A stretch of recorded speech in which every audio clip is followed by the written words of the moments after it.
अब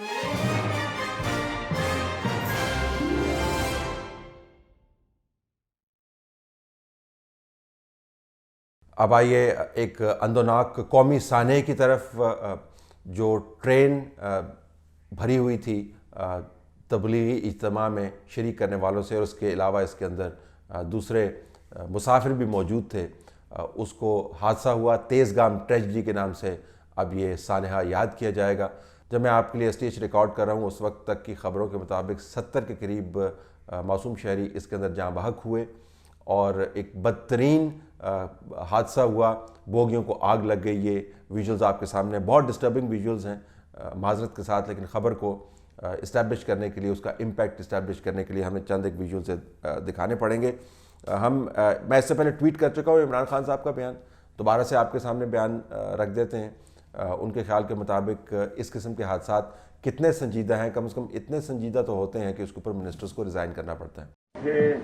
रेलवे के वजीर, एक्सीडेंट रेलवे का हुआ, नीतीश कुमार ने रिजाइन किया। बरतानिया में कितनी दफा हुआ है कि एक छोटा सा भी वाकया होता है रेलवे का, उनका वजीर रिजाइन कर जाता है। लेकिन रेजिग्नेशन के मामले से पहले हमें असल मामले की तरफ आना चाहिए। इसके अंदर एक ग्रेव डेरेलिक्शन ऑफ ड्यूटी जिसको हम कहते हैं, अपनी बुनियादी जिम्मेदारियों से इज्तनाब बरतने का जो गुनाह है वो इसके अंदर शामिल है। ये हमारी कोताही है कि इसमें ये चूल्हे ले जाने में कामयाब हो गए, और सिलेंडर के फटने से छोटे स्टेशनों पे हमारे पास स्कैनर नहीं है। तमाम लोगों के लिए 15 लाख रुपया जो लोग जाम भाग हुए हैं उनके लिए, और 5 लाख रुपया ज़ख्मियों के लिए ऐलान किया जाता है। ये कहना जो कि मिनिस्टर मौसूफ की तरफ से कहा गया कि ये लोग हैं छोटे शहरों से सवार हो जाते हैं और चूल्हे साथ ले आते हैं और आग का सामान साथ ले आते हैं और चाय बनाते हैं, और जिसकी वजह से ये सानिया हो गया। फिर फ़ौरन कंपनसेशन अनाउंस कर देना कि इसके लिए 15 लाख और इसके लिए 5 लाख।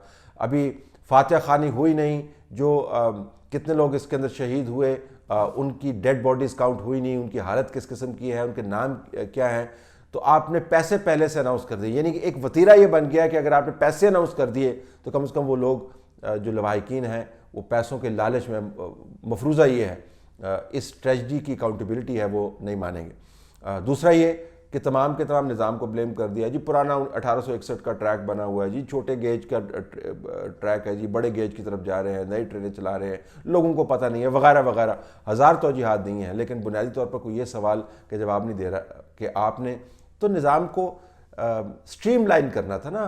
ये जो तबलीगी हैं ये पहली मरतबा तो नहीं आ रहे इतनी तादाद के अंदर, ये ट्रेनें पहली मरतबा तो नहीं चल रही, ये तो हमेशा से चली आ रही हैं। तो उस वक्त क्या इंतजामात थे जो अब नहीं हुए? एक टीवी चैनल के ऊपर मिनिस्टर मौसूफ से एंकर्स ने सवाल पूछे कि जो रेत की बाल्टियाँ स्टेशंस के ऊपर पहले मौजूद होती थी, जिनके ज़रिए आग वाग छोटी मोटी आप बुझा लेते थे, वो भी मौजूद नहीं है। ट्रेन को रोकने के लिए जो एमरजेंसी ब्रेक्स हैं वो लगाने का बंदोबस्त नहीं था, और बहुत सारी अमवात उस सूरत में हुई जब आग भड़की तो लोगों को कोई राह फरार ना मिली और ट्रेन को एमरजेंसी रोकने के लिए ब्रेक्स अप्लाई ना कर पाए, तो चलती ट्रेन से उन्होंने छलांगे लगा दी, जिसके नतीजे में लोग जाँ बहक हुए। एक ऐसी ट्रेजिडी है जिससे वैसे ही एक डिमोरलाइजेशन जो फैली हुई है महंगाई की वजह से, सियासी मारामारी की वजह से, एक निकम्मे हुकूमती निकम्मेपन की वजह से जो अक्रॉस द बोर्ड आपको नज़र आता है, उसके अंदर मज़ीद इजाफा होगा। अल्लाह जो लोग इसमें शहीद हुए हैं उनकी मग़फ़रत करे, और वो तमाम लोग जो निज़ाम के रिफ़ॉर्म की बात करते हैं और नया पाकिस्तान बनाने की बात करते हैं, और नया पाकिस्तान बनाते बनाते जो चलता हुआ पाकिस्तान का उसके पहिए उखेड़ कर उन्हें उसको वर्कशॉप के अंदर भेज दिया है, उनको भी अल्लाह हिदायत करे। अब हिदायत देने के लिए मौलाना फजल रहमान इस्लामाबाद के अंदर दाखिल हो रहे हैं। जब मैं रिकॉर्ड कर रहा हूँ STH ऐप के लिए, जब आप तक पहुँचेगा तो मौलाना फजल रहमान दाखिल हो चुके होंगे। 2-3 ऑब्जर्वेशन हैं जो आपके सामने रखना चाहूँगा। जोश खरोश बिल्कुल ठीक है, नज़र आया। नंबर्स इस्लामाबाद के करीब आते हुए मैंने पिछले STH में आपको बताया था कि हम बड़ा कीनली वॉच कर रहे होंगे कि नंबर्स कितने हैं।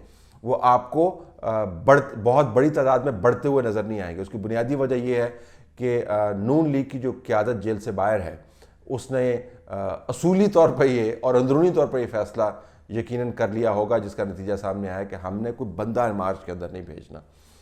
बंदा नहीं भेजना, रिसेप्शन के लिए हम अपने अपने हलकों के अंदर, चाहे वो ओकाड़ा हो, चाहे वो सरगोदा हो, चाहे वो इस्लामाबाद के अंदर जब वो दाखिल होंगे तब हों। टोकन रिप्रेजेंटेशन हमने रख देनी है, लेकिन बंदा हमने नहीं देना। यही फैसला पाकिस्तान पीपल्स पार्टी की तरफ से भी किया गया। जिस जगह से एहतजाजी या आज़ादी मार्च गुजरा, वहाँ पर मुकामी सियासतदानों ने उनके साथ हाथ मिलाया, उनको दुआएं दी और उसके बाद उनको आगे चलता कर दिया। तो नंबर्स जो ख्याल किया जा रहा था कि बहुत बड़े नंबर्स स्वेल करेंगे क्योंकि दूसरी पार्टीज कंट्रीब्यूट करेंगी पंजाब से, वो नहीं हुआ। और अमलन नून लीग ने, पीपल्स पार्टी ने मौलाना फजल रहमान को झंडी करा दी। अब मौलाना फजल रहमान के बयानात में देख रहा था, अब एक बयान के मुताबिक उन्होंने इस आज़ादी मार्च को, जो नाम उन्होंने खुद ही दिया है, उसको तहरीक का नाम देना शुरू कर दिया। ये एक दिलचस्प अल्फाज का घुमाव और फहराव है। जब आप तहरीक का नाम देते हैं तो तहरीक तो एक मुसलसल जद्दोजहद का नाम है, और साथ वो ये भी कह रहे हैं कि अगर इस्लामाबाद के अंदर आके मेरे अहदाफ पूरे ना हुए तो तहरीक चलती रहेगी। अहदाफ के बारे में इस वक्त वो वजाहत ज़्यादा नहीं करते, लेकिन उनके दाएँ बाएँ जो लोग हैं वो वजाहत कर रहे हैं। वो ये कह रहे हैं कि अहदाफ के अंदर हदफ नंबर 1 जो है वो वज़ीर आज़म का इस्तीफ़ा है, हदफ नंबर 2 जो है वो नए इंतखाबात बनाना है, और हदफ नंबर 3 जो है एहतसाब करना है उन लोगों का जो इनके बयान के मुताबिक पाकिस्तान की मौजूदा बिपता के ज़िम्मेदार हैं। अब ये 3 अहदाफ पहले तय करके वो इस्लामाबाद की तरफ आ रहे हैं। इस्लामाबाद के करीब आते हुए बहरहाल मौलाना फजल रहमान इन अहदाफ की बात नहीं करते। अभी तक किसी को ये पता नहीं है कि जब यहाँ पर वो आएंगे, आज जुमेरात का दिन है, कल जुमा होगा, तो एक बड़ा इज्तिमा वहाँ पर करेंगे। जुमा अमूमन मजहबी जमातों का एक प्रोटेस्ट डे फेवरेट है।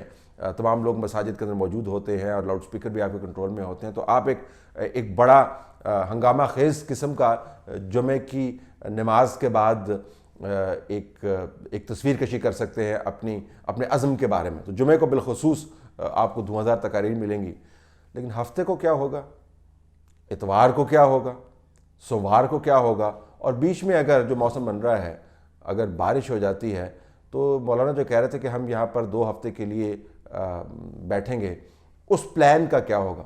मौलाना फजल रहमान ने अपना प्लान मुकम्मल तौर पर मख्फी रखा हुआ है। मुझे लगता ये है कि शायद मौलाना फजल रहमान जब यहाँ पर दाखिल हों तो उनके अहदाफ अमलन काफ़ी तब्दील हो चुके होंगे, लेकिन बहरहाल हमें उन तकारीर का इंतज़ार होगा जो इस्लामाबाद में आने के बाद की जाएंगी।